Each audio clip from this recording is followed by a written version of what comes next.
सुप्रभात बच्चों। पिछली कक्षा में मैंने आपको पाठ 1 हिंदी व्याकरण में भाषा, लिपि और व्याकरण करवाया।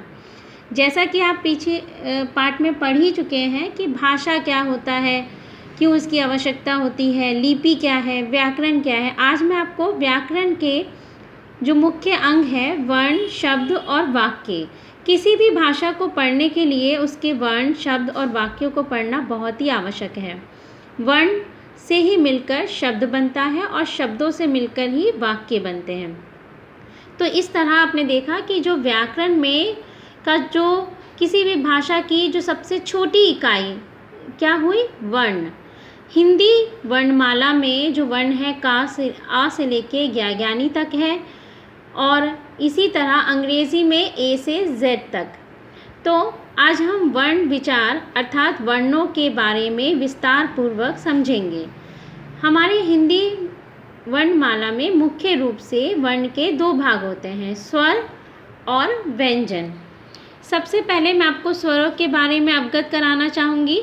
हमारी हिंदी भाषा में स्वर 11 होते हैं, परंतु आपने तो पिछली कक्षाओं में पढ़ा होगा कि अंग और आहा भी इसी के साथ, परंतु अंग और आहा के बारे में मैं आपको बाद में बताऊंगी। ये हमारे ना तो स्वर हैं और ना ही व्यंजन। सबसे पहले स्वर कितने हैं हमारे, 11। आ, ई, उ, री, ए, ऐ, ओ, औ। यहाँ पे आप ध्यान से देखिएगा, जो री है, री का जो री स्वर है इसका अधिकतर प्रयोग संस्कृत शब्दों के साथ आता है। यानी ऐसे शब्द जो संस्कृत से वैसे के वैसे हिंदी में प्रयोग किए जाते हैं, जिन्हें हम तत्सम शब्द कहते हैं, जैसे गृही, कृपा, ऋषि। ये ऐसे शब्द हैं जिनमें री का प्रयोग होता है, जो संस्कृत के शब्द हैं। स्वर को अभी मैं आपको विस्तार पूर्वक बताने जा रही हूँ कि स्वर के कितने भेद होते हैं। यहाँ आपको दिखाई दे रहा होगा, स्वर के मुख्य रूप से 3 भेद होते हैं। पहला है मूल स्वर। मूल स्वर वो स्वर होते हैं जिनके उच्चारण में सबसे कम समय लगता है, यानी एक मात्रा की तरह का समय लगता है। इसे हम ह्रस्व स्वर भी कहते हैं, हर्षव नहीं, ह्रस्व। ह्रस्व मतलब हा के नीचे री ऋषि की मात्रा, ह्रस्व स्वर। और ये कौन से हैं, ये मुख्य रूप से 4 हैं, अ, ई, उ, री। आपने देखा इनके उच्चारण में बहुत कम समय लगा मुझे। अगर आपको ये याद ना हो तो आप ऐसे भी याद कर सकते हैं, अयूर, ए, अ, वाई, ई, यू, उ, र, री।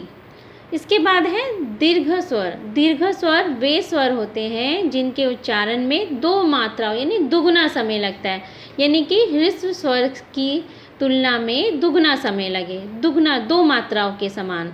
और ये कौन से हैं, ये 7 है, आ, ई, उ, ए, ऐ, ओ, औ। तीसरा है प्लूत स्वर। प्लूत स्वर ये ऐसा स्वर है जिसका अधिकतम प्रयोग नहीं होता है। इसका जो चिन्ह है, जो संकेत है, वो 3 की तरह है। जैसे हम ओम बोलते हैं तो ओम का उच्चारण बहुत लंबा खींचते हैं, इसीलिए यहाँ पे प्लुत स्वर का प्रयोग किया जाता है। इसके उच्चारण में तिगुना समय लगता है, यानी ह्रस्व स्वर से 3 गुना समय लगता है। स्वर जो होते हैं वो किसी भी भाषा के में स्वर जो है, जो हमारी हिंदी भाषा है उसमें जो स्वर है वो किसी भी की सहायता की उसे आवश्यकता नहीं पड़ती। यानी कि जब हम स्वरों का उच्चारण करते हैं तो हमें किसी अन्य स्वर या व्यंजन की आवश्यकता नहीं पड़ती है उसके उच्चारण में। और ये कितने हैं, संख्या में 11। अगला है व्यंजन। व्यंजन को समझाने से पहले मैं आपको सबसे पहले एक जो आपकी मिथ है उसे मैं सही करना चाहती हूँ। वो क्या है, जब भी आप व्यंजन पढ़ते हैं तो का को इस तरह से बनाते, पूरा का को आप इस तरह से बनाते हैं। आपने छोटी क्लास में ऐसे पढ़ा होगा, परंतु ये व्यंजन नहीं है, क्योंकि व्यंजन में जब हम लिखते हैं तो व्यंजन के नीचे इस तरह से हलंत आता है। देखिएगा मैंने यहाँ पे जितने भी व्यंजन लिखे सबके नीचे हलंत लगाया है। ये इसलिए लगाया है कि व्यंजन में मुख्य रूप से ऐसे हलंत आता है। हलंत क्या होता है? जब भी हम किसी भी अक्षर का या व्यंजन का उच्चारण करते हैं वो आधा होता है तो उसके नीचे हलंत आता है।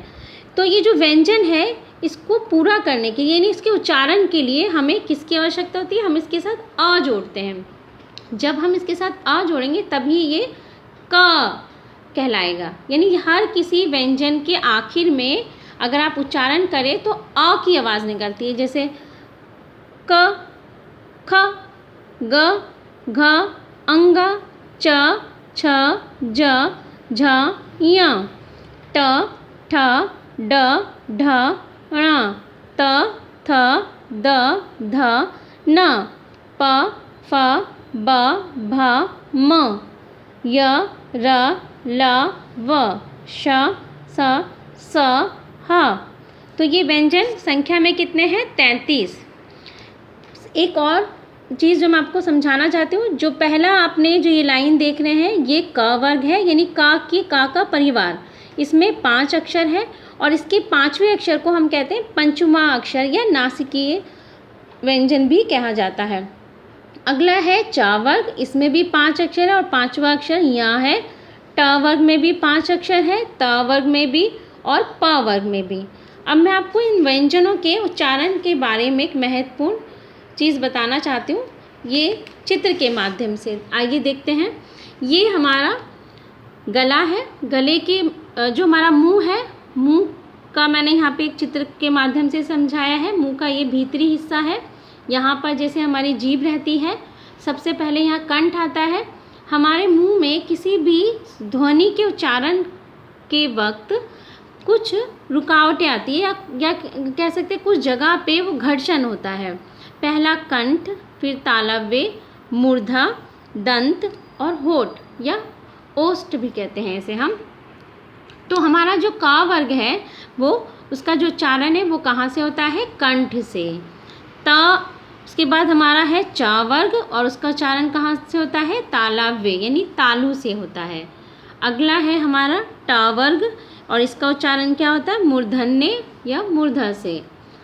त वर्ग है, त का उच्चारण दंते से होता है और प वर्ग का उच्चारण होठ से होता है। आप इसके उच्चारण करके आप इसको अभ्यास भी कर सकते हैं, जैसे क, ख, ग, अंगा, च।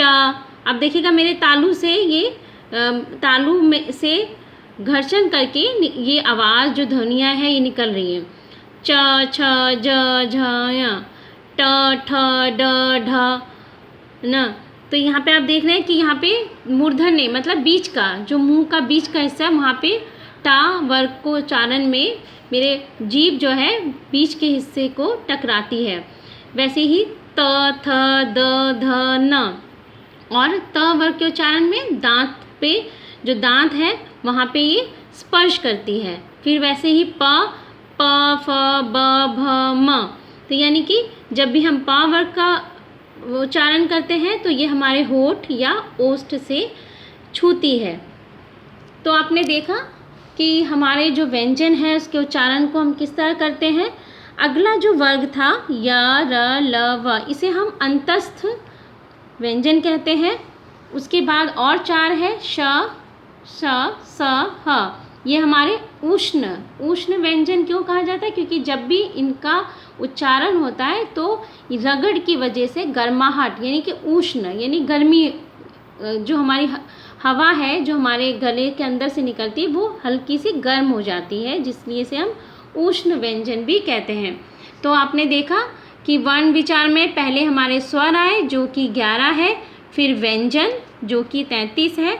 अगला जो भाग है हमारा वो है संयुक्त व्यंजन।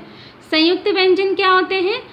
ऐसे व्यंजन जो 2 व्यंजनों के योग से बनते हैं। जैसे आपने देख रहे होंगे यहाँ पे जो श है उसमें 2 व्यंजनों का प्रयोग हो रहा है, क और श का। वैसे हम इसको श बोलते हैं पर वास्तव में इसका उच्चारण होना चाहिए कक्ष। फिर है त्र, त और र, ज्ञ, ज और य। हम इसे ज्ञ पढ़ते हैं परंतु इसका वास्तविक उच्चारण है ज्ञ। फिर है श्र, श और र। तो आपने देखा यहाँ पे हम 2 व्यंजनों के जोड़ से ये हमारे 4 संयुक्त व्यंजन बनते हैं। आपने भी इसे वर्णमाला में पहले पढ़ा होगा, परंतु इस तरह नहीं पढ़ा होगा। तो हमारे संयुक्त व्यंजन कितने हैं? 4। इसके बाद है जो आपने अंग और आहा पढ़ा था स्वर में, परंतु अयोग वाह क्या होते हैं? ये ऐसी ध्वनियाँ होती हैं जो ना तो स्वर होती है और ना ही व्यंजन, अर्थात ये ध्वनियाँ ना तो हम इसे स्वर में गिनते हैं और ना ही व्यंजन में। और ये कौन कौन से? अंग और आहा।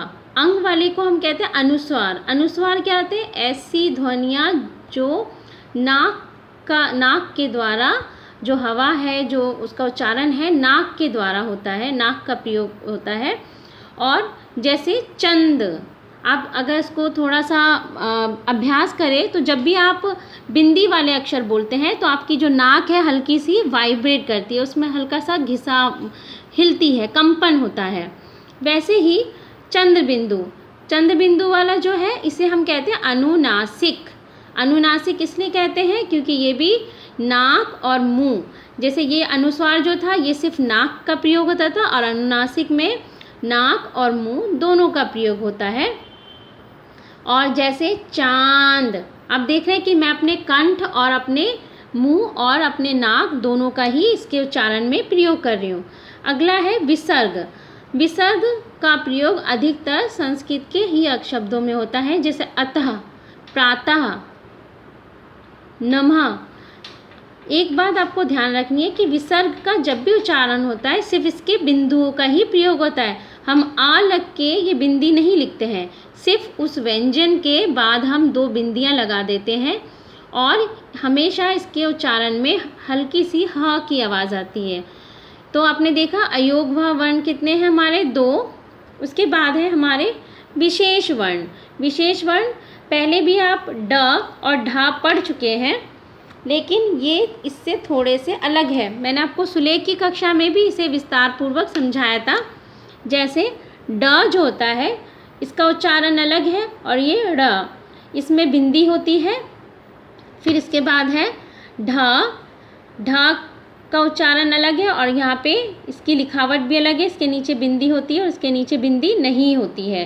तो ये है ढ और ये ढ़। ये जो विशेष वर्ण है इन्हें हम गौण या उत्क्षिप्त व्यंजन भी कहते हैं और ये हमारे हिंदी वर्णमाला में कितने हैं? 2। तो आइए अब हम इनका जोड़ करते हैं कि हमारे कुल वर्ण कितने हैं। पहला स्वर जो कि 11 है, फिर व्यंजन जो 33 है, संयुक्त व्यंजन जो कि 4 है, अयोग वह 2 और विशेष वर्ण 2। तो कुल हमारे वर्ण कितने हुए? 52। तो अब आपको पता चला कि हमारे कुल वर्ण कितने होते हैं? 52, ना कि 44। तो आज तक के लिए इतना ही। इसके बाद अगली कक्षा में मैं आपको इसे और विस्तार पूर्वक समझाऊंगी। तब तक आप इस वीडियो को बार बार देखिएगा और सब्सक्राइब करना मत भूलिएगा। अगर कोई परेशानी है तो आप कमेंट ज़रूर लिखिएगा। धन्यवाद।